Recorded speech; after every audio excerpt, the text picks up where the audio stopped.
Welcome back everybody.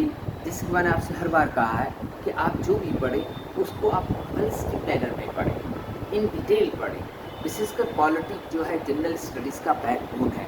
जिस लड़की का पॉलिटी वाला सेक्शन अच्छा तैयार होता है उसका ऐसे भी बहुत अच्छे से तैयार हो जाता है।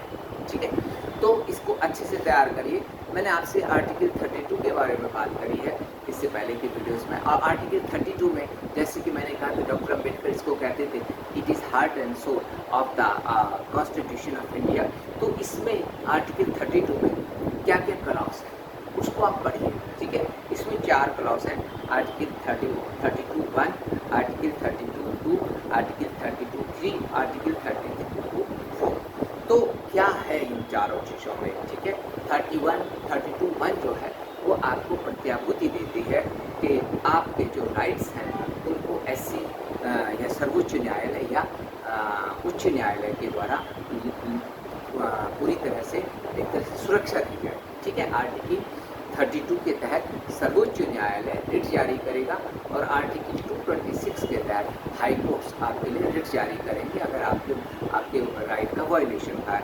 32 जो ये कहता है वो कहता है कि right empower the supreme court. ये सुप्रीम कोर्ट रिट जारी करने के लिए कॉम्पिटेंट है और जब चाहे, जैसे अभी वैकेशन चल रही है तो अभी भी वैकेशन बेंच बैठ करके रिट जारी कर सकती है। ठीक है, इसी तरह से 33 कहता है कि पार्लियामेंट्री पावर्स हैं। ठीक है, इस पार्लियामेंट्री पावर्स के तहत ये प्रावधान किया गया है कि अगर संसद चाहे तो रिट जारी करने की शक्ति निचली अदालतों को भी दे सकती है।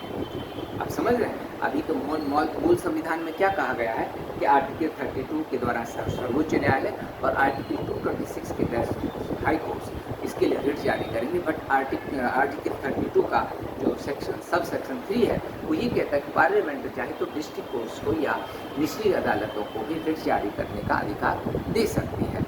और ये बहुत अच्छा क्लॉज है क्योंकि जो आपके राइट्स का वायलेशन होता है, फंडामेंटल राइट्स का वायलेशन होता है वो ग्राउंड लेवल पर ही होता है। तो इसलिए उन कोर्टों को अधिकृत किया जाना भी चाहिए।